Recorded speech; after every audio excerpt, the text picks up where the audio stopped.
Here we go in this new video where I'm going to talk about ETHOS, the radio system, right? One of the questions people are always asking me is how can I switch from one model to the other model just by a switch in the radio.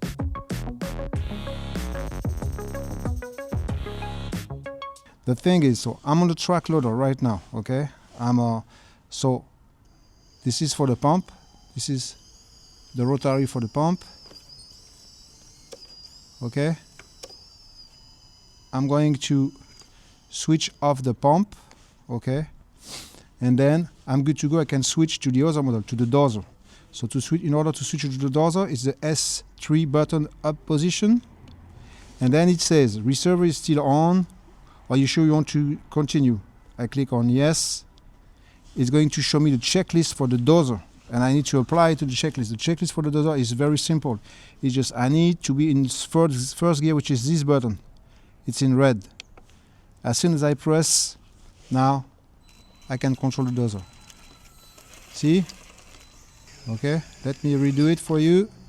I'll stop with this one. Stop. I'm going to dozer, yes, first gear, and that's it. Okay? Easy. So in order for this to work, we're going to have to do a couple different things on the radio. So it's going to be 3 steps. Basically, we will have to first set up the fail-safe for each models. Then we will have to set up the checklist for each model. And then we will have to set up the special function that will allow us to use one switch to move from one model to the other.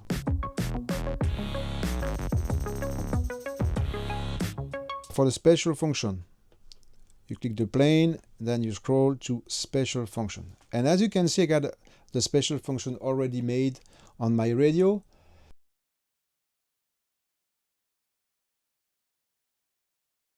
So under action on special function, you have to click on change model, okay?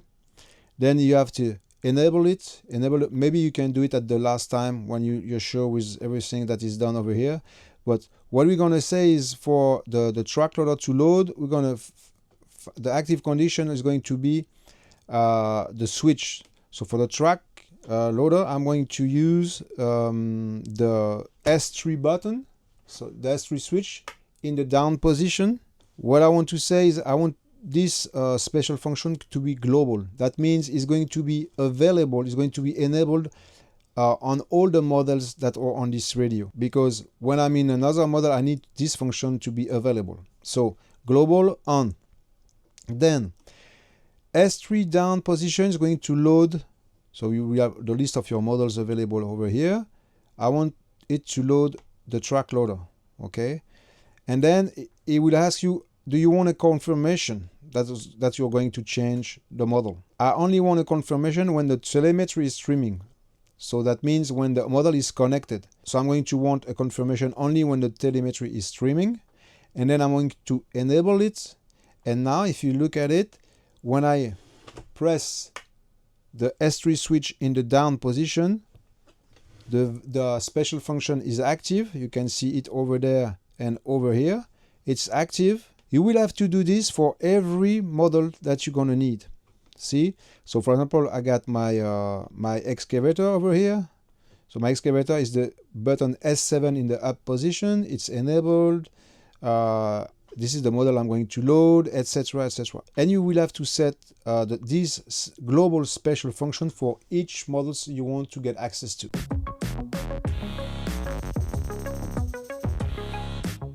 The second thing we need to do is we need to set up the fail-safes for each models. Very important. So fail-safe are available under the RF system.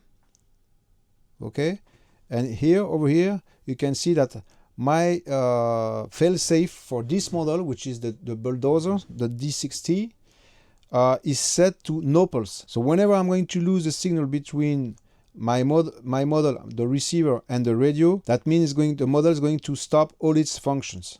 It's going to stop the driving, it's going to stop the hydraulic pump, everything is going to stop. Okay, this is exactly what I want. I just want that when I move from one model to the other one, the model that I'm leaving, I just want this model to stop working. I mean, stop moving, stop the hydraulic pump, stop everything, okay?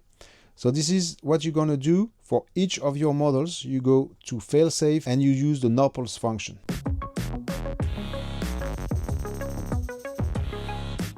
So now the third thing that we need to set up is a checklist for every model. So in order to access the checklist, you have to click on the plane icon and you scroll to a separate menu called checklist and you arrive over here. So it's the checklist for the bulldozer, right? So the checklist is going to say something about the model we're gonna get access to. So first of all, like I said, failsafe should be on. Throttle, we don't need it ourselves. It's only for like planes and choppers and drones and stuff like that. If you look over here, on this model, there is a couple of things that are like in white. This is the required switch or sliders and potentiometers position.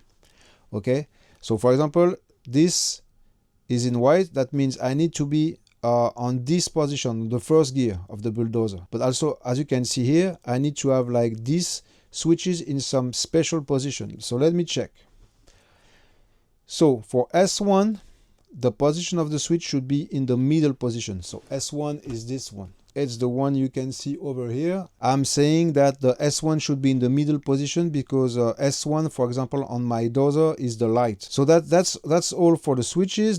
Then for the function switches, I want the function switches 1, which is the flight mode 1. So my first gear, I want it to be on. So FS1 should be on. I don't care about all the other ones.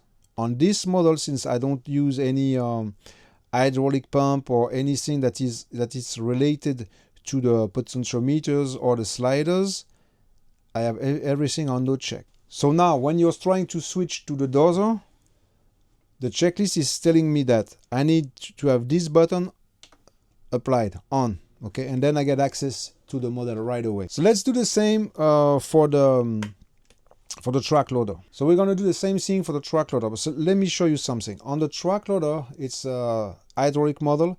I have this potentiometer to command the hydraulic pump, the hydraulic motor, okay? And this is the 0 position. When it's in the middle, it's a 0%. And as I increase, I need the potentiometer to be turned on the right, okay? So that means that when I want to have access to the track loader, I want to have my potentiometer to be below 0 or below 0. So, because as soon as I take control on the model and the switch is not on 0, it's going to mess up with the hydraulic motor, with the hydraulic ESC, okay? So this is something we're going to say on the checklist. We're going to apply it on the checklist. So let me show you. So we go to checklist again. And for this particular model, I'll have failsafe on. And for the switches, it's up to you, but this is like a few things that need to be in the middle position, okay? But where it's interesting, and also, of course, I need to be on the first gear over here. So this button should be on.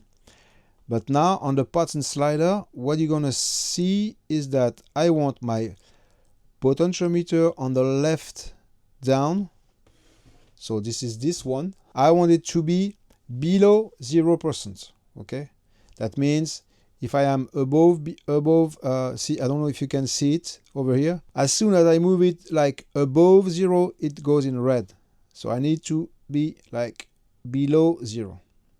Okay, so that's the way it works with this special hydraulic system. You know, so everything else is like no check, because on this model there's only two things that I need to be activated when I take control of the model. Is first of all, I want to be in the first gear, which is the slowest one, and second, I want to have my pump motor to be at 0, you know, not started. Okay.